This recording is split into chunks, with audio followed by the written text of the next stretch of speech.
আবুকু, তুমি ভাতু খাবে না? বেবি, তুমি ভাতু খাবে না? মামা, তুমি ঘুমিয়ে পড়েছো। ঘুমিয়ে পড়েছো, আর ভাতু খাবে না রে পুকু বাসা, আর ভাতু খাবে না।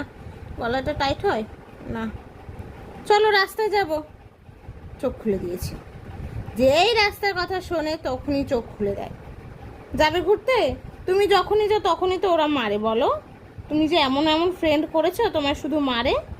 তাই জন্য তুমি দূর থেকেই দেখো বাবা, নাহলে তোমার ওকে যদি কামড় দেয় আবার তোমার পাশুতে ইঞ্জেকশন দিতে হবে, কষ্ট হবে, তাই না বলো? পুকুয়া বেবি, চলো খাবে কি না?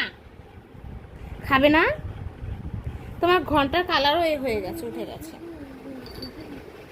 দি ভাই তো, দি ভাই